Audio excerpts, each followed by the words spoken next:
ভাইরা আমাদের ঈদের জন্য হাসি ফুটানোর জন্য তারা ঘুম রাত দিন পরিশ্রম করে কি করলো, জামা বানাই দিল আনন্দ দেওয়ার জন্য, আমাদের ঈদ করার জন্য। সেই গার্মেন্টসের ভাইদেরই অনেক সময় জামার থাকে না, তাদের গায়ে কাপড় নাই, তাদের ঈদ নাই, তাদের বেতন বোনাস দেওয়া হয় না। আপনারা খবরে দেখছেন আন্দোলন করতেছে না বেতন, অথচ তাদের হাতের তৈরি পোশাক দিয়ে আমরা ঈদ করতেছি, তাদের ঈদ নাই। এগুলা থেকে আমাদের বেরিয়ে আসতে হবে। শ্রমিকদের দিকে আপনি খেয়াল রাখতে হবে। আপনি যে কোনো একটা কিছু দেখলে আপনি ওই বড় ইঞ্জিনিয়ার বড় অফিসারকে তাকাবেন, একটা বিল্ডিং দেখলে আপনি ভাববেন এই বিল্ডিংটা তৈরি করতে কি শ্রমিক লাগছে, কতগুলো রাজমিস্ত্রি লাগছে, কি কষ্ট না সবাই করছি আমরা। যে কোনো একটা কাজে আপনি এই জন্য শ্রমিকদের দিকে খেয়াল করবেন, এই কাজগুলো করতে কতগুলো শ্রমিক লাগছে, কতগুলো বদলা লাগছে, তাদের হাতের ছোঁয়া ছাড়া এই কাজটা হইতে পারে নাই। কিন্তু আমরা কি করি, শ্রমিকদের মূল্য দেই না। আমরা কি বড় বড় অফিসার সমাজে আসলে তার চেয়ারটা আগাই দেই, কিন্তু শ্রমিক ছাড়া ওই বিল্ডিং হয় নাই, শ্রমিক ছাড়া ওই ঘর হয় নাই, শ্রমিক ছাড়া ওই মাদ্রাসা হয় নাই, ইট ভাঙ্গা লাগছে, এই মসজিদ হয় নাই, মিস্ত্রি লাগছে। অথচ বড় বড় নেতারে দেখলে আমরা কি করি, আগে চেয়ার দিয়ে দিই, বসেন। নো, প্রত্যেক মানুষ সমান। এই নবী সাল্লাল্লাহু আলাইহি ওয়াসাল্লাম শিক্ষা দিয়ে গেছেন। বর্তমানে একটা ঘোষণা শোনাচ্ছে না, বৈষম্যহীন বাংলাদেশ, শোনেন না? এটাই কথা, এটাই নবীর শিক্ষা। আমরা কি করব, সবাইকে সমান দেখব। আমরা আল্লাহর কাছে কার দাম, আল্লাহ বলছেন ওই যে অনেক দামি ইঞ্জিনিয়ার ডাক্তার বড় অফিসার যাদেরকে চেয়ার আগায় দাও, নো, তার দাম আল্লাহর কাছে না হইতে পারে যদি আল্লাহর ভয় না থাকে। আর যার ভয় আছে আল্লাহর, ওই শ্রমিকের, ওই ভ্যানওয়ালা, ওই রিক্সাওয়ালা, ওই সাধারণ দোকানদার, ওই বদলা, ওই কামলা শ্রমিক, সে যদি আল্লাহকে ভয় করে রোজা রাখে, তার দাম আল্লাহর কাছে সবচেয়ে বেশি। সুবহানাল্লাহ। হাসরের ময়দানে বুঝতে পারেন 500 বছর আগে জান্নাতে যায়, 500 বছর আগে। সুবহানাল্লাহ। 500 বছর আগে জান্নাতে যাবে কে? গরিব মানুষ, হিসাব কম। দুনিয়ার যেমন হিসাব কম, এই যে ট্যাক্সের হিসাব দিতে হয় না গরিব মানুষের, জাকাতের হিসাব দিতে হয় না, ঠিক না? হাসরের ময়দানে আপনার আমার এই আমরা গরিব যারা আছি, আমরা সবার আগে মানে যারা জান্নাতের আশা করি, গরিব মানুষরা জান্নাতে যায় 500 বছর আগে ধনীদের যে। কিন্তু ধনীদেরকে অবজ্ঞা করা যাবে না, তাদের জাকাত দিতে হবে, ঠিক না? এই জাকাত, ফসলের জাকাত আমাদের কাছে চলে আসছে। এই ফসল আমরা মনে করি জাকাত দিব ধনী মানুষ, জাকাত দিবে ধনী মানুষ, শিল্পপতি, যার টাকা আছে। আমাদের কিসের জাকাত? কিন্তু আল্লাহ বলছে আল্লাহর অর্ডার, তোমার টাকা নাই কিন্তু তোমার ফসল আছে, রসুন আছে, পেঁয়াজ আছে, ধনিয়া আছে, যেগুলো সংরক্ষণ করে শুকায় রাখতে পারো, এগুলো ফরজ। শিল্পপতির টাকা, জামা কাপড়, ঈদ খাদ্য যা যেরকম ফরজ, জাকাত দেওয়া যেরকম ফরজ, তোমার উপর এগুলো ফরজ, রসুন দেওয়া, পেঁয়াজ দেওয়া, জাকাত দেওয়া ফরজ। কে জাকাত দেবেন? যার 19 থেকে 20-25 মন হয়ে গেছে। মতামত আছে যে ধরে নেন। কেউ যদি বলেন যে আমার 19 মন হয়েছে, আমি 19 মন হলে জাকাত দেওয়া শুরু করেন। কেউ যদি বলেন আমার 20 মন হয়েছে, আমি 20 মন হলে জাকাত দেওয়া শুরু করবো। কেউ যদি বলেন যে না আমি এটা ধরবো না, আমি আর একটা মত আছে, আমি 22 মন আছে, তবে 19 থেকে 25 মন।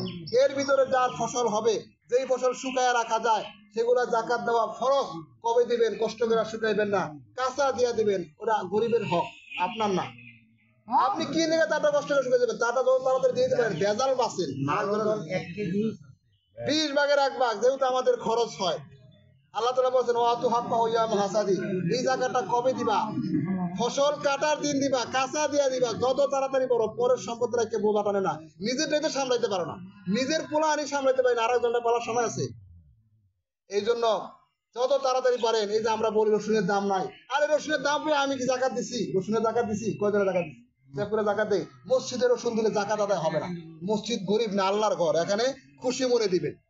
জাকাত হবে গরিব দুঃখীদের। আজকে সমাজে গরিব মানুষ খাইতে পারে না, কষ্ট। আপনি জাকাত দিয়ে দেখেন, 20 মনে 1 মন জাকাত দিবেন।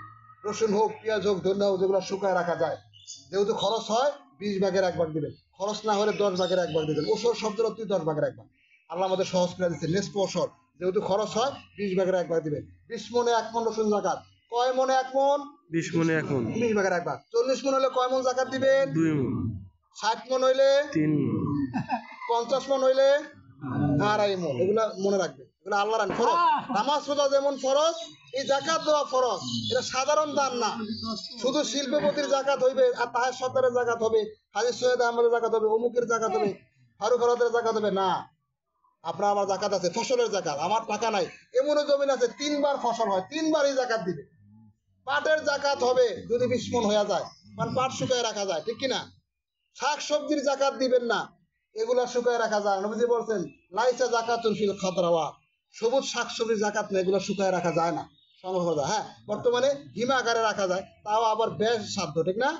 অনেক টাকা খরচ হয়। আল্লাহ অনেক সহজ করছে, তাহলে আল্লাহ তো সব নেন না। 20 মনে আপনি 19 মন আপনার, 1 মন গরিবে আল্লাহ চাইছে, এটা কি আল্লাহ খায়? গরিবদের আল্লাহ কত দেয়? মান্নত করলে আল্লাহ আল্লাহর জন্য করেন, আল্লাহ খায়?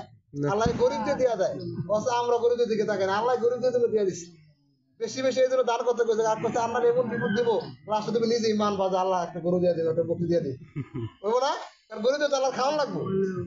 বেশি দিলে তো তখন খাইতে পায়, যখন সে খাইতে পারবো না তখন তো আল্লাহ বিপদ দিয়ে দেয়, আমরা তখন না দেবো। এই জন্য বেশি বেশি আমরা আগে থেকে দেওয়ার চেষ্টা করবো, বিপদ আসার আগেই ভালো হইতে হবো। মুতু কাবলান্তা মুতু, মরার আগে মরে যাও, মরা দিল। তাইলে 20 মন 1 মন রসুন দেবো, প্রত্যেক হিসাব করে দেবেন। এমনও মানুষ আছে ইনশাআল্লাহ 100 মন রসুন পাবে, পাবে না? তার কয় মন রসুন জাকাত হবে? 5 মন। পেঁয়াজ হোক, ধনিয়া রসুন যা হোক। তাহলে 10 জন লোক যদি 100 মনে 5 মন হয়, এরকম 10 জন লোক যদি কোনো এলাকায় থাকে, আমি অন্যদের কথা বাদ দিলাম, তাহলে 1 জনের 5 মন, 10 জনের কয় মন হয়? 5 10 50 মন জাকাত হয়, যাদের 100 মন করে রসুন হবে, ঠিক না? এই 50 মন জাকাত এক জায়গায় করলে কুরবানির গোস্তের চাইতে এর গুড়টা কি ছোট হবে না বড় হবে? বড় হবে না? আমরা তো শুধু কুরবানির গোস্তের গুড়ের লেখা পাগল, ওটা মুস্তাহাব 3 ভাগের 1 ভাগ দেওয়া। 3 ভাগ করে দেওয়াটা মুস্তাহাব, দিতে পারলে ভালো, কম বেশি করলে সমস্যা নাই কুরবানি। কিন্তু আমরা কুরবানির 3 ভাগ না দিলে পিটাপিটি বাজাই দেই। জাকাত যারা দেয় না, কোন দিন আমরা উদ্যোগ নিয়ে উঠাইলাম, এই ভাই চলো আমরা এই মসজিদে জাকাতের রসুন গুলো এক জায়গায় উঠাই, আমাদের দেশে গরিব আছে এদেরকে দেই, হয় রসুনই দিয়ে দিই সরাসরি, আনালে বিক্রি করে টাকা দেই, আনালে বিক্রি করে টাকাটা সেলাই মেশিন কিনে দেই, তাকে আর চিরকাল মানে জাকাত খাওয়া লাগবে না, ওটা দিয়ে স্বাবলম্বী হয়ে যাবে। অথবা তাকে একটা বকরি দিয়ে দেয়। নবী সাল্লাল্লাহু আলাইহি ওয়াসাল্লাম কুরআন দিয়েছেন, সব লোক ইসাই লাইলে ভিক্ষা দিলে দিবেন না, নবী সব লোককে দেন নাই। যে কাজ করতে পারে, মাঝে মাঝে দেখবেন বিয়োজন আসে, কাজ করতে পারে, এদেরকে ভিক্ষা দিবেন না, এদেরকে বুঝাই দিবেন, মানে কাজ করে, কাজে যোগদান হইবেন। নবীজি এক লোক আইছে, আমার কিছু ভিক্ষা দেন, দেখেন লোকটা সুস্থ, কাজ করতে পারে, নবীজি ভিক্ষা দেন নাই, বলছে তোমার ঘরে কি আছে? এটা কিন্তু হাদিস। বলছে ঘরে আমার কম্বল, সম্বল মোর কম্বল, খালি একটা কম্বল আছে আর কিছু নাই, নিয়ে আসো কম্বল। কম্বলটা আইনা অর্ধেক ছিঁড়া দিলেন, এটা দিয়া কোন রকমে তোমার শীত নিবারণ করো, এত বড় লাগবে না, একটু কম হলে চলবে, কিন্তু এই অর্ধেক দিয়া বিক্রি করে যাও, তুমি নিজেই কুড়াল কিনে আনো। বাজারে পাঠাই দিছে, কুড়াল কিনা ওইটাকে আনছে, আনায়া নবী সাল্লাল্লাহু আলাইহি ওয়াসাল্লাম কি করছে, নিজেই হাতর লাগাই দিচ্ছেন কাঠের, হ্যাঁ, কুড়াল কিনাইছেন। ওই লোকে কিন্তু ভিক্ষা করতো, সে জান না তার সম্পদ, সে কোনো বুদ্ধি নাই।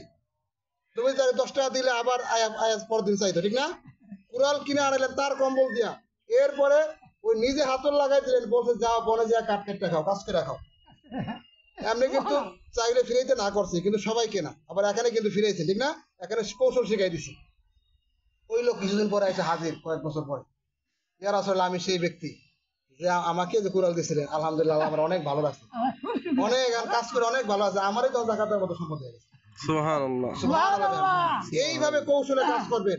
শুধু আমরা কি করি, ঈদ খাদ্য দিয়ে ঈদের দিন খেয়ে শেষ, পরের দিন হাত পাতা লাগে, শুধু ঈদ খাদ্য দেবো না, শুধু টাকা দেবো না, পারলে আমরা এই জাকাত খরচ, অন্নদান তোমরা দিবই না, ফলগুলা জাকাতের টাকা উঠাইয়া রসুন এক জায়গায় কইরা এগুলা দিয়ে আমরা উদ্যোগ নেই, যেরকম কুরবানির নফল বস্তির লাগে উদ্যোগ নিয়ে মসজিদে উঠাই, এরকম উদ্যোগ নিয়ে যে কার কার জাকাত হয়েছে 20 ভাগের 1 ভাগ দিবা, এগুলা দিয়ে পারলে একটা ভ্যান কিনে দিবেন, কেউ পুঁজির লেগে একটা ব্যবসা করতে একটা দোকান দিয়ে দিবেন, কারো একটা কুড়াল কিনে দিবেন, কারো একটা কাশি কিনে দিলে ওই কাশি দিয়ে 10,000 টাকা কামাইতে পারবো কোনো মৌসুমে, ঠিক কিনা? একটা আমরা 100 টাকা দিলে খেয়া ফেলাইবো, অনেক সময় নেশা করলে যে নেশাও খাই না, শেষ সবাই তো টাকা কাটাতে পারে না, তো কি করবেন, একটা কাশি দিয়া জাকাতের টাকা দিয়া ওই মৌসুমে 10,000 টাকা কামাইবো, বদলা দিব, পাট কাটবো, ঠিক না? কুড়াল দিয়া যেরকম, কুড়াল কিনে দেন, কুড়ালও কিনে দিতে পারবে, কাশি কিনে দিতে পারবে। আর নবীজি নিজেও কিনা দেন নাই, ওই লোকেটা দিয়ে বুঝে দিচ্ছেন, সে কিন্তু জানতো না। এইভাবে আমরা জাকাত আদায় করবো, জাকাত আমাদের ফরজ, এই ফরজ না দিলে আমরা বলি রসুনের দাম নাই, আমরা বলি বৃষ্টি পাই না, দিয়া দেখেন না কি পরিমাণ রহমত আল্লাহ দেয়।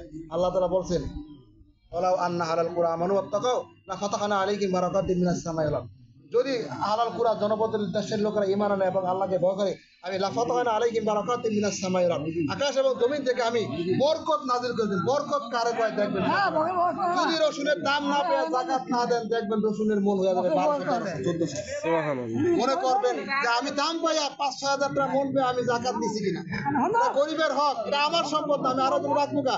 একবার বেড়াইতে গেলে আপনাকে কি করে ওই আরেকজনের খাবার, এক বাড়ির 5 ঘরের খাবার আপনার কাছে দিয়ে দেয় যে ভাই তুমি এই খাবারটা পৌঁছে দিও, দেয় না? তুমি আইসা প্রত্যেক ঘরে ঘরে দিয়ে দেয়। এই জন্য আমরা জাকাত দিয়ে দেবো। আর ঈদের দিনে আমরা কি করব? এই যে আমরা আনন্দ করব আল্লাহর আইনের মধ্যে যেগুলো আছে। সাহাবীরা কিভাবে আমল করছেন, মোগল আমলের ঈদের মতো ঈদ না, সুলতানি আমলের মতো তারা কিভাবে আমল করছেন। ঈদের নামাজটাই বড় আনন্দ, সেমাই খাবো, কোনো এই যে গান বাজনা। আপনারা আমার ঘরের মহিলারা যারা আছে এরা যেন পোশাক উলঙ্গ হয়ে বা অর্ধুলঙ্গ হয়ে বের না হয়, এগুলো খেয়াল রাখবো। আনন্দের আইনের মধ্যে থেকে আনন্দ করবো। আইনের মধ্যে আনন্দ নিষেধ না, ঈদ আনন্দের জন্যই, কিন্তু শরীয়তের আইনের মধ্যে থেকে আনন্দ করব। আর ফসলের জায়গা দেবো। আমাদের ফিলিস্তিনের ভাইরা কষ্টে আছে, তাদের খাবার নাই, পোশাক নাই, ঈদ নাই। আমাদের এখানে ঈদ আছে, তাদের ঈদ নাই, ঘর বাড়ি নাই, সব ভেঙে ফেলছে। তারা বলছে আমরা ঈদ চাই না, আমরা বাঁচতে চাই। আপনারা এই ফিলিস্তিনি ভাইদের জন্য দোয়া করবেন। সহযোগিতা অনেকেই করছেন আপনারা। আপনাদের এই মসজিদ থেকে 1040 টাকা উঠে দিয়েছেন, আমার সুরুজ কাকা আলাদা চলে দিয়েছে। ওই মসজিদ থেকে গত জুম্মার দিন 950 টাকা ফিলিস্তিনের ভাইদের জন্য।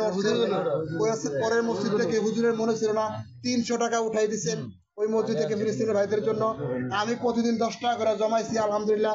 আমি 2500 টাকা ফিলিস্তিনের ভাইদের জন্য দিয়েছি, আলহামদুলিল্লাহ। প্রতিদিন 10 টাকা করে জমাইছি, একসাথে পারা যায়। এইভাবে কৌশলে কৌশলে আমাদের আগাতে হবে। আর যখন ইমাম মাহাদির ডাক আসবে, ইমাম মাহাদি আলাইহিস সালামের ঈসা আলাইহিস সালাম যার ওয়াজ করছিলাম, ওই কথা বলছিলাম যার ব্যাপারে নামাজের আগে, সেই ঈসা আলাইহিস সালামকে আল্লাহ তাআলা মৃত্যুর জন্য উঠাই নিছেন। এই শেষ জমানার উম্মতের হেদায়েতের জন্য তাকে উম্মত হিসেবে আল্লাহ তাআলা আবার পাঠাবেন, এই দাজ্জালকে, এই ইহুদিদেরকে ধ্বংস করার জন্য, মুসলমানদের জয়ের জন্য। সেই ঈসা আলাইহিস সালামের সৈনিক যেন হতে পারি, সেই ন্যায় খায়ের জন্য পাই, তার পথে যেন চলতে পারি। আমাদের সন্তানরা পরবর্তী তারা যেন চলতে পারে। আমরা যেন কালেমার পতাকা নিয়ে ফিলিস্তিনের পক্ষে যুদ্ধে যোগদান করতে পারি মুসলমানদের বিজয়ের জন্য। ওখানেই আসার ইসলাম। নবীজি শুধু মসজিদে বসা আর ঈদের মাঠে শুনে শুনে ইসলাম পালন করেন নাই। তিনি যুদ্ধের ময়দানে গেছেন, বদর যুদ্ধ করছেন, যখনই আক্রমণ আসছে প্রতিরোধ করছে। উহুদের যুদ্ধে রক্তে দাঁত ভাঙছেন, তার দাঁত মোবারক শহীদ হয়েছে উহুদের যুদ্ধে, তিনি রক্ত ঝরাইছেন। কিন্তু আমরা আজকে ইসলামের জন্য জিহাদ করতে আমরা কি হই না, আমরা পছন্দ করি না। শুধু কদু খাওয়া সুন্নত, মধু খাওয়া সুন্নত, এরা মানি। আল্লাহ আমাদের এইভাবে মুসলমানদের পক্ষে ইমাম মাহাদির সৈনিক হয়ে ওই ফিলিস্তিনকে রক্ষা করার জন্য, ফিলিস্তিনের স্বাধীনতার জন্য, কাফের ইসরায়েলদের ধ্বংস করার জন্য আমরা যেন শুধু টাকা পয়সা না, তাদের পক্ষে যুদ্ধে যোগদান করতে পারি, শহীদ হিসাবে, বিনা হিসাবে জান্নাতে যেতে পারি। আল্লাহ আমাদের শুদ্ধ তৌফিক দান করুন। আমিন।